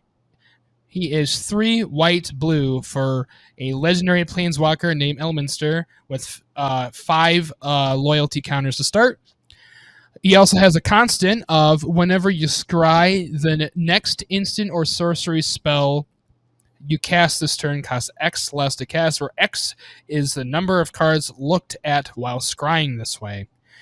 And then he has +2, draw a card, then scry 2, and then he has -3, exile the top card of your library, create number of 1/1 blue fairy dragon creature tokens with flying equal to that card's mana value. And then Elminster can also be your commander. Yeah, we finally have a sweet planeswalker that can be a scry baby commander deck. Yeah, this is Because a I full thought about scry making deck. a deck where you just want to scry and that's it, and now you finally have a reason to do it. So you just keep scrying and then play big assets and sorceries for cheap. Yeah, this is awesome. This is a really good card. Yeah, he's cool. I definitely want him as a commander. Probably Yeah, build that deck. he'd be a fun commander for sure. Next up, we have the Council of Four. It's 3 white and a blue for a 0/8 legendary creature human noble. Whenever a player draws their second card during their turn, you draw a card. Whenever a player casts their second spell during their turn, you make a 2/2 white knight creature token. Huh. So Okay. this is good with like Howling Nine. because Oh everybody's yeah, gonna draw 2 cards. everyone has to draw 2 cards. Yeah, you could just like group hug, make a bunch of tokens, or like howling mine. This is kind of cool. Yep, this is great for group hug for sure, and other decks too. But that deck, Yeah, I that mean, deck, blue already has enough draw cards. Like if it was mono white, you would play it because like you need the card draw. But like, yeah, for sure. you know, it's kind of a cool card though. Yeah, it's a cool card. Next up, we got Captain Gatherud in Gathrod. He is 3 blue black for a 3/6 legendary horror pirate creature. Horrors you control have menace. Whenever a horror you control deals combat damage to a player, that player mills that many cards. At the beginning of your end step, choose target artifact or creature card in an opponent's graveyard that was put there from their library this turn. Put it onto the battlefield under your control. So horror tribal. Nice. Horror tribal. And this guy, I'm pretty sure, is the boss guy in that one with the pirates, the pirate D&D set. Oh yeah, the you're on the boat. I can't remember what it's called. I forgot the name of it. Yeah, no, it's like the sands or the isles or whatever the hell it was. Yeah, but it's kind of cool. Yeah, that's sick. That's a cool card for sure. Because like, oh, attack with some horrors, make them mill, and then at the end step you get to bring shit back. So yeah, that's a cool commander deck. There we go. Yeah, cool tribal for sure. Next up, we got John Irenis the Shattered One. 2 blue black for a 3/3 legendary creature elf wizard. At the beginning of your end step, target opponent gains control of up to 1 target creature you control. Put 2 1/1 counters on it, tap it, and it's goaded for the rest of the game against this creature can't be sacrificed. Whenever a creature you own but don't control attacks, you draw a card. So you're going to gift people your creatures and then make them attack people other than you and draw cards. So it's kind of like a strange twist on like Zedru. Yeah. Which is kind of interesting. It's interesting. Yeah, that's an interesting concept for sure. The whole gifting thing. Yep. All right, next up we have yet another Planeswalker. We have Tasha the Witch Queen. She is 3 blue black for a legendary Planeswalker named Tasha. She enters the battlefield with 4 loyalty counters. She has a constant ability of whenever you cast a spell you don't own, create a 3/3 black demon creature token. And then she has +1 draw a card. For each opponent, exile up to 1 target instant or sorcery card from that player's graveyard and put a page counter on it. And then she has -3. You may cast a spell from among cards in exile with page counters on them without paying its mana cost. She could also be your commander. That's pretty cool. Yeah. One downside is it's not part red, so you can't combo it with like a Tolly and stuff like that, where you can get cards off the top of the deck. But I'm sure there's blue and black ways to do that too. Blue especially has ways to like Fate Seal and stuff, like Jace, for example. So it's definitely playable for sure. And black totally has that too. I would think. I can't think of any at the top of my head. Yeah, I mean the minds did that. The brains. Yeah, the brains do that. That's right. So, that's another cool deck too. I like there's some cool decks you could build out of this. Some fun building blocks. Next up, we got Raphael, the Fiendish Savior. 3 black and a red for a 4/4 legendary creature, Devil Noble. Other demons, devils, imps, and tieflings you control get +1/+1 and have lifelink. At the beginning of your end step, if a creature card was put into your graveyard from anywhere this turn, create a 1/1 devil creature token with, when this creature dies, it deals 1 damage to any target. So you got a devil commander, or you can play it as a demon commander, imps, tieflings. You just play like underworld deck. Yeah, just full on underworld. Yeah, it's kind of cool. Yeah, that's fun. Yeah, those kind of vengeful kind of decks. I kind of vibe with that. I like being vengeful in Magic every now and then. So yep, yeah, I like that. That can be fun for sure. Next up, we have Faldorn Dread Wolf Herald. 1 red and a green for a 3/3 legendary human druid creature. Whenever you cast a spell from exile or a land enters the battlefield under your control from exile, create a 2/2 green wolf creature token. You can tap a mana or a colorless mana and tap it, discard a card, exile the top card of your library. You may play it this turn. So this is a impulse draw deck commander because you just want to keep impulse drawing and making 2/2s, or landfall, make a bunch of 2/2, or land from exile. Never mind. So yeah, it's just impulse draw commander. Yeah, it's kind of cool. So I was trying to think: is there any other ways you can do that? I mean, there's got to be some cards out there that like synergize with this. Well, there's a lot of impulse draw cards. Yeah, there's definitely impulse draw cards. I was just thinking if there's other ways to play stuff from exile. Like there's I mean, like there's the things like exile the top X cards of someone's library and cast it for free. That would work. Right, yeah. Shit like that. Yeah, that's interesting though, for sure. Let's see. Next up, we got Minsk and Boo, the Timeless Heroes. 2 red, green for a Planeswalker Minsk. Comes in with 3 loyalty counters. And when Minsk and Boo enters the battlefield, and at the beginning of your upkeep, you may create Boo, a legendary 1/1 red hamster creature token with trample and haste. It has +1, put 3 1/1 counters on up to 1 target creature with trample or haste. And -2, sacrifice a creature. When you do, Minsk and Boo deals X damage to any target, where X is that creature's power. If the sacrificed creature was a hamster, you draw X cards. And Minsk and Boo, Timeless Heroes, can be your commander. So basically, you want to keep making Minsk the hamster, or Boo the hamster, I mean, and power them up and sacrifice them to deal damage to stuff and draw a bunch of cards. Yeah, that's an interesting concept for sure. So it feels like a pretty good Voltron commander for green red. Yeah, and those are definitely the colors that can do that too. Green red's real good. You could also just play it as like trample or haste tribal deck too. Yep. That's also very easy to do. Next up, we got Raga Draga, Gorgut's Boss. It's 2 red-green for a 4/4 legendary creature, Human Boar.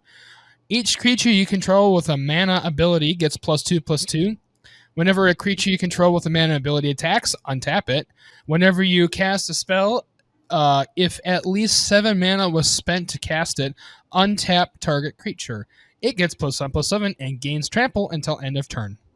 So this is freaking awesome. Cast all the stuff. Well, so I think this is freaking awesome because this is the first commander I've seen where you could build Mana Dork Tribal. Yep. Because every single one of your Mana Dorks is going to get +2/+2, and if you attack with it, it untaps. So basically, it's Vigilance. Yeah, so you're able to still use it. You're able to attack with your Mana Dorks and still use it for mana. And then if you tap your Mana Dorks for a big thing, give something +7/+7 trample. Yep. That's just cool. It's a sick card. I love this. It's a sweet card. This is a deck I would consider building. Yeah, this could be fun. And high cost, high value. High cost, high reward decks are fun to play. Those are just fun Magic decks. And I totally, if I built the deck, would probably not even lean on the last part. I would just do Mana Dork Tribal and be like, I want to play Birds of Paradise, Land of War Elves, Arch Druid, all that shit, and just play a bunch of 1/2 Mana Dorks. And just swarm. Like, oh, they're all 3/3s. Deal with it. Yep. Yeah. And then if I pay the 7 mana, it would be like Overrun or something sort of effect like that. Crater Hoof or something and just win. Like, you just win the game. You can win the game so fast. This can snowball hard. So love that. Love decks like that for sure. Next up, we got Glunch the Bestower. 1 green and a white for a 0/5 legendary creature Jellyfish. That's flying. At the beginning of your end step, choose a player. They put 2 1/1 counters on a creature they control. Choose a second player to draw a card, and a third player to create 2 treasure tokens. So this sounds like group hug. Yeah, it sounds like group hug. I mean, either way, it's still not bad because you're just like political giving people stuff. So, because obviously you're going to choose yourself for one of these. So one person's going to get left out. Yeah. Yep. Someone who pissed you off doesn't get the treasure or the whatever, the bestowed. They're out in the cold. The one that sucks is like you have to have a third player to get the third effect. So like Right. if Yeah. you're playing one on one, you only one person's going to get ones, one person's going to get draw a card. So Yeah. All right. Next up, we have Astarion, the Descendant. 4 white black for a 4/4 legendary vampire elf rogue creature with Death Touch and Lifelink. At the beginning of your end step, choose one. Feed. Target opponent loses life equal to the amount of life they lost this turn. Or friends. You gain life equal to the amount of life you gain this turn. yeah, so let me Kusho you guys. And then I can gain double life, or I can make you lose more life. Yeah, pretty much. Like you need more, ablers for that crap. Come on. It's like wound reflection on a creature. Yeah, that's a And it could be your commander. this could be a sick ass card in the right scenario. I think, like Kakusho. It's pretty good. Next up, we got Nalia de Arnis. 1 white and a black for a 3/3 legendary creature, human rogue. You may look at the top card of your library at any time. You may cast cleric, rogue, and warrior and wizard spells from the top of your library. When you have combat on your turn, if you have a full party, put a 1/1 counter on each creature you control. Those creatures gain death touch until end turn. So it's another full party deck. Yep. If you play the party deck already with the General Tazri guy, you probably put this in there. Oh yeah, this would work well with that for sure. You just got to make sure you have all of the tribes, and then yeah, you're good to go. Yep. So, it's pretty cool. Next up, we have Fear Crag, Cunning Instigator. It is 3 blue red for a 3/3 legendary creature that's a dragon. It has flying and haste. Whenever one or more dragons you control attack an opponent, goad target creature that player controls. Whenever a creature deals combat damage to one of your opponents, if that creature had to attack this combat, you put a +1/+1 counter on Fear Crag, Cunning Instigator, and you draw a card. So you're goading stuff and then drawing cards. Yep. You goad things to It's draw cards. interesting. I don't like that it costs 5. Like, because this is like a fringe card that I might put in my deck, might not. Yeah, it's 5 for a 3/3 too. The stats are kind of I mean, you're gonna swing right away, hit something, and then yeah, draw a card probably. yep, It's all right. It's all right card. yeah, It's probably the weakest of the mythic dragons. yeah. I'd say so. Next up, we got Nira Wild Mage, 4 blue red for a 2/7 legendary creature, human elf shaman. Whenever you cast a spell, you may put it on the bottom of its owner's library. If you do, reveal cards from the top of your library until you reveal a non-land card. You may cast that card without paying its mana cost, then put the rest on the bottom of your library in a random order. This ability triggers only once each turn. So you could cast a 1-drop, put it on the bottom, and flip over cards till you get something better. Yep. I didn't want that one. Yeah. It's interesting. Yeah. It'd be hard to balance this deck, though, because you'd want, like, half things that cost, like, 1 and half things that cost, like, a bajillion. Right. So yeah. It's an interesting deck, though, and it is a 2/7. Yeah, the stats aren't bad for sure. Next up, we got Baba Lysaga, Night Witch. 1 black green for a 3/3 legendary creature, human warlock. Tap it, sacrifice up to 3 permanents. If there were 3 or more card types among the sacrificed permanents, each opponent loses 3 life, you gain 3 life, and you draw 3 cards. So this is like a crazy death right. Yeah, I mean, but you got to sacrifice 3 different types of things, so like a creature, a land, an artifact, a creature, land, enchantment, or something. Yeah. Which is not bad. It's not. It's you just have to balance the deck right, but it's cool because draw 3 cards and everyone loses life. You gain life is a good swing for only 3 Yeah, mana. definitely not bad. If it's played right, this can be pretty powerful and very utilitarian. It's not very much to cast or anything like that. So Next up, we got Duke Alder Raven Guard. 4, a red and a white for a 5/5 legendary creature, human noble soldier. At the beginning of combat on your turn, another target creature you control gains haste and myriad until end of turn. Myriad deck, commander. Myriad deck commander. Pretty nice. Seems good. Yep. Let's see here. Next up, we got Alwando the Seer. It's 2 green blue for a 3/5 legendary creature human shaman. Tap it to draw a card, then exile a card from your hand and put a number of time counters on it equal to its mana value. It gains when the last time counter is removed from this card. If it's exiled, you may cast it without paying its mana cost. If you cast a creature spell this way, it gains haste until end of turn. Then remove a time counter from each other card you own in exile. So this is like suspend deck. Yeah, it's a spend deck.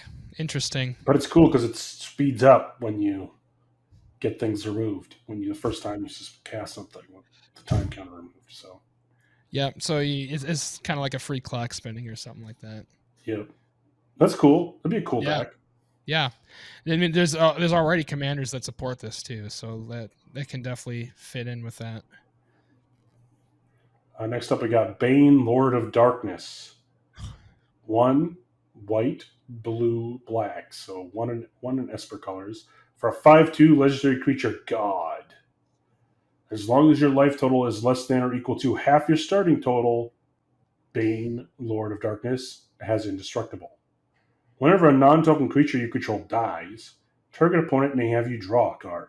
If they don't, you can put a creature card with equal or lesser toughness from your hand onto the battlefield. Dang, okay. Yeah, that's good. This is really good. So something dies. Okay, do you want me to draw a card or put something from my hand to play? Yep. That's pretty sweet. And it's a 5/2 indestructible god. Well, possibly indestructible god. Honestly, not hard to do in Commander because, I mean... I like that they're bringing back some gods, making some more gods. Yeah, me too. He's cool. He's really, cool. really He'd be a sweet deck, too. Yeah, this is right kind of toughness creatures. Yeah, that's awesome. Next up, we have Zevlor, Elutral Exile. He is 1 blue, black, red for a so that's what Grixis for a 4/2 legendary creature, Tiefling Warrior with haste. He has tap 2 and tap him. When you cast or when you next cast an instant or sorcery spell that targets only a single opponent or a single permanent an opponent controls this turn, for each other opponent, choose that player or a permanent they control, copy that spell, and the copy targets the chosen player or permanent. Oh, that's weird. Yeah, it's a 4/2 haste. Yep. And you must have been reading the text version. Yeah, I was. Because that's the errated Oracle text. So this card, when it's printed, actually doesn't say the word only. They added that. Oh. Because it clarifies a few edge cases with like modal cards. So like cryptic command, you can copy with this because it can only counter if you only are targeting one opponent's thing, like bouncing one creature, and then you could draw a card. Draw a card or draw a card, whatever. Bounce, draw a card, and then you could copy it, and then you could bounce another thing, draw a card. Yep. For each opponent, right? But like the Sublime Epiphany, that's like modal, where you choose like one or more. If it's targeting more things than one opponent, then you can't do it. Yeah, because it has that's why it says only. And sometimes there's things where like it targets your thing and an opponent's thing. Right. Yeah. You can't do that because it has to be only an opponent. So like those are a couple of scenarios there. But it's cool. They talked about this. If anyone watches Command Zone, they have this was their preview card, and they have a whole like hour and a half long episode on how to break this and do infinite combos and shit. So I'm sure that's very possible. If you're interested in building this deck, check out that. But yeah, so it's a sweet deck. If you're playing a copy deck, it's a cool deck. Yep, copy deck. Next up, we got Ball, Lord of Murder. 2 black, red, green for a 4/4 legendary creature god. As long as your life total is less than or equal to half your starting life total, he has indestructible. Whenever another non-token creature you control dies, put a 1/1 counter on target creature and goad it. Oh, goat, another goad Huh. deck. Lots of Or goading goad. going That's a on. goad support. Yeah. I like the other god better so far. Yeah, me too. Next up, we have Mazzy True Sword Paladin. It is 1 red, green, white for a 3/4 legendary creature, Halfling Knight. Whenever an enchanted creature attacks one of your opponents, it gets +2/+0 and gains trample until end of turn. Whenever an aura you control is put into your graveyard from the battlefield, exile it until the end of your next turn. You may cast that card. So aura deck, that's kind of cool. Yep, aura deck. And it's nice that if like you just pump up one dude and they kill it, you at least have until the end of your next turn to recast those enchantments on something else. Yep. So it's kind of cool as a Voltron aura commander or something. Yep. Yeah. There's definitely plenty of cards this can definitely work with. So, and in those colors too, white and green especially. So. Next up we got Gorion, the Wise Mentor. It is green, white, blue, so Bant for a 3/4 legendary human wizard with vigilance. Whenever you cast an adventure spell, you may copy it. You may choose new targets for the copy. It's a 3/4. Finally, we have an adventure commander deck. Adventure Commander. Adventure Commander. I could build a deck where all I want to do is go on an adventure. I want to go on adventures. Come on. Yeah, I could play all the Throne of Eldraine cards. I could play all the cards in this set of adventure. Hopefully there's enough cards in Bant colors to make it work. I would hope so. Yeah, I would hope so. But either way, hopefully they'll make some more if not. But it seems like a cool deck. Yeah, seems fun.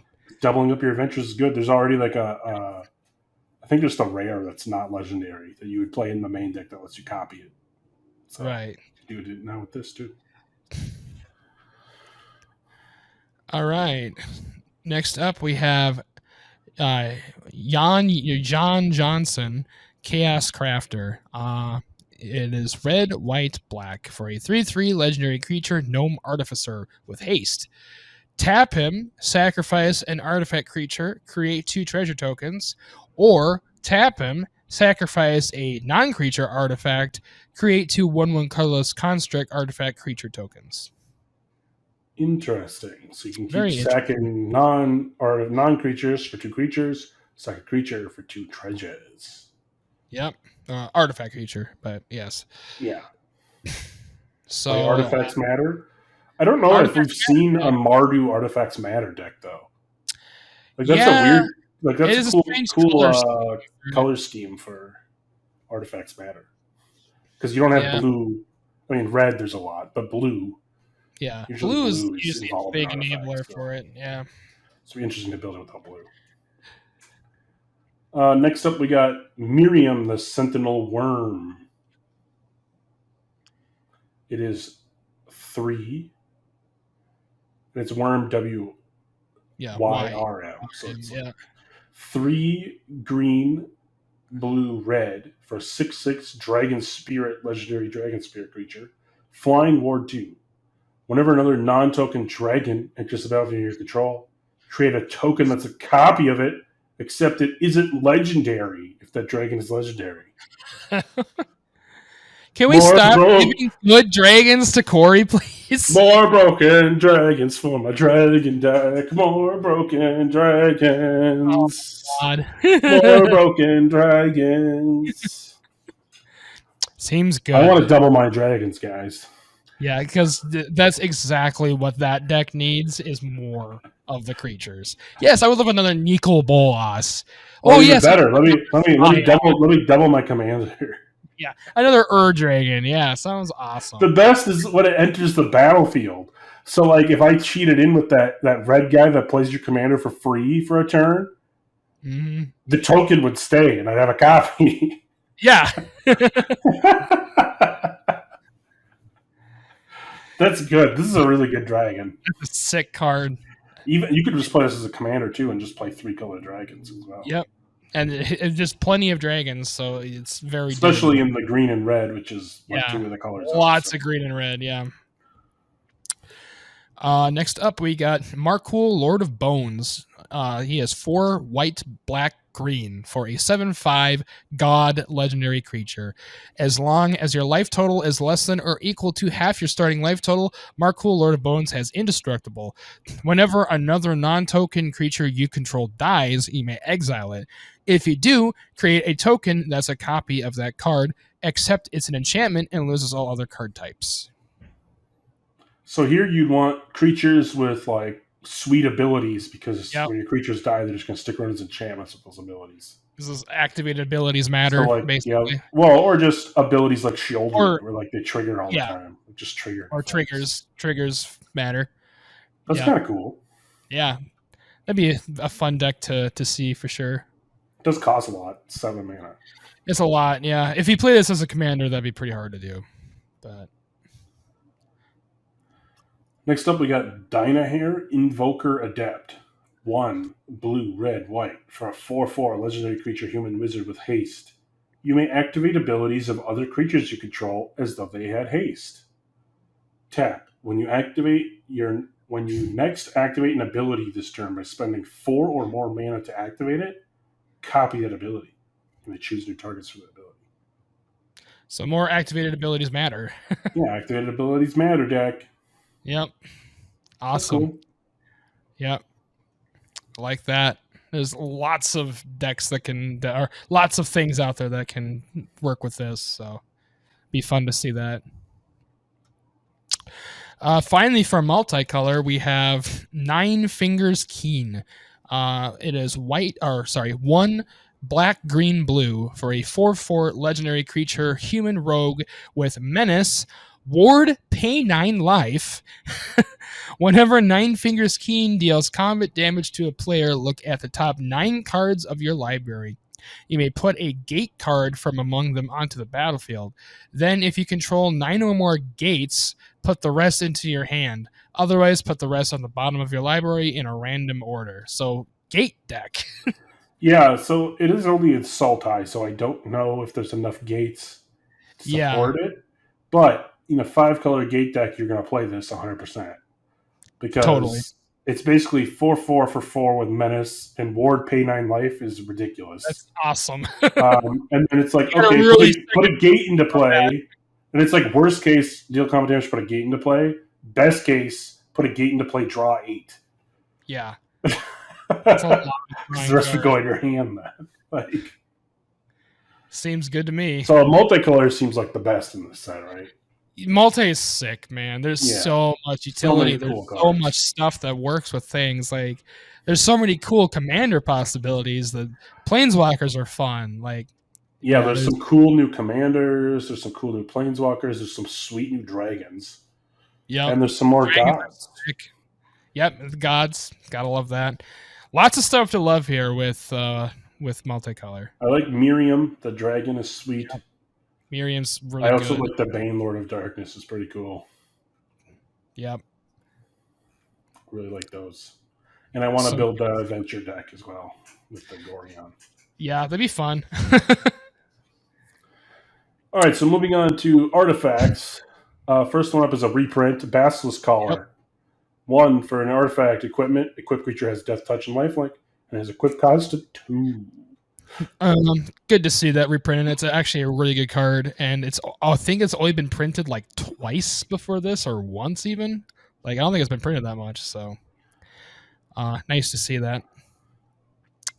Next up, we have Blade of Selves. I believe this is also a reprint, if I remember right. It is 2 for an equipment. Equipped creature has Myriad, equipped 4. Yeah, that's another reprint. This has never been reprinted before, and it was in a commander deck only. And this card was probably I don't know, $40 or some shit. Yep, because it was only printed once. So thank God it's reprinted. So there'll be more copies of that. It'll go down. Basilisk Color was reprinted in Double Masters and the last D&D set. Okay. So that's like a $3 card right now because they finally reprinted it enough that it's but it was a while. It was like way back in like Zendikar or something when that was first printed. Blade of Cells. I don't even, let me look up, but like I'm pretty sure it's like $40 right now. Right. Because it was only printed once, I believe it. $32. Yep, it's only Yeah, printed in damn Commander near. 2015, Right. and then Yeah, it it'll be was in good. the anthology of Commander as well. But Oops, my thing died. what are you doing with your camera? My gimbal that it's on died, so I have to hold it. That's all. Wow, now you're holding the camera. Okay, Blade of Cells is good. Next up, we got Fraying Line. 4 mana for an artifact. When Fraying Line enters the battlefield, put a rope counter on target creature you control.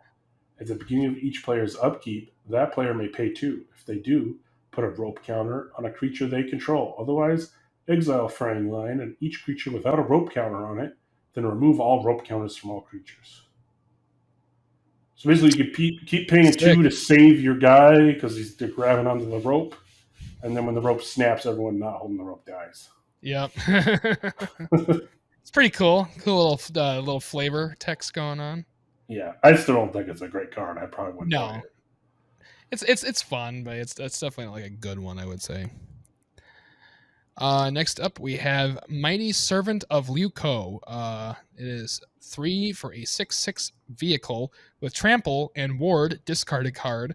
Whenever Mighty Servant of Luco becomes crewed for the first time each turn, it was crewed by exactly 2 creatures. It gains whenever this creature deals combat damage to a player. Draw 2 cards until end of turn. It has crew 4. So that's not bad. 6/6 Not bad trample at is going all. to draw you 2 cards if you crew it with Yeah. 2 2s.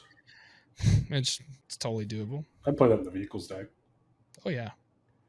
Next up, we got Mirror of Life tapping. It's 4 mana for whenever a creature enters the battlefield. If it was cast, exile it. Then return all other permanent cards exiled with Mirror of Life trapping onto the battlefield with your owner's control. Alrighty. So everything's going to enter a turn later. Like I cast a creature, it enters, it gets removed from the game. Someone else casts, their creature's removed from the game, and mine comes in. Right. Seems That's a good. weird card. It's kind of crazy, Everyone's man. going in the mirror world and coming back. Yep. Interesting card. Very interesting. Next up, we have Nautiloid Ship. It is 4 for a 5/5 vehicle artifact with flying. Whenever Nautiloid Ship enters the battlefield, exile target player's graveyard. Whenever Nautiloid Ship deals combat damage to a player, you may put a creature card exiled from Nautiloid Ship onto the battlefield under your control, and it has crew 3. Yeah, so that's another good vehicles deck card. It's pretty sweet. Yep. Gotta love that. Last artifact we got is Vexing Puzzle Box. It's 3 mana for an artifact. Whenever you roll 1 or more dice, put a number of charge counters on Puzzle Box equal to the result. Tap, add a mana of any color, roll a d20. Tap, remove 100 charge counters from it, search your library for an artifact card, put it on the battlefield. Oh, shit. That's a lot of charge counters. So, I mean, it's nice because it's a mana rock, too, and you're rolling a d20. So, like, right, yeah. If it stays around for 5 turns, you're probably going to get 5 to 10 turns, you're going to get something. Yeah. If you have a rolled dice deck, it's going to get up there really way faster. You can probably get there pretty quickly if you want. So, artifacts, some cool new ones, little lackluster, but sweet reprints in the Basilisk Collar and Blade of Cells. Yep, good to see that, especially the Blade of Cells, since that hasn't really been reprinted ever. So onto the lands here, we got reprints of Sea of the Clouds, Morphonic Pool, Luxury Suite, Spire Garden, Bountiful Promenade, all the ones that enter unless you have 2 or more opponents. Yep. It's like the Battle Those Bomb are lands, fun. I'm pretty sure. Or whatever they Yep. Then we got a new gate, Baldur's Gate. It's a legendary land gate. Tap, add a colorless, and it has pay 2, tap it, add X mana of any one color, where X is the number of other gates you control, which is pretty sweet. So new gate, and there's also like 6 or 7 other uncommon and uncommon gates in the set. Yep. So there's ones that are like the Thrivings, but are gates. And then we also have another reprint of Reflecting Pool, which is add 1 mana of any type that a land you control could produce. Yep, that's another sweet land.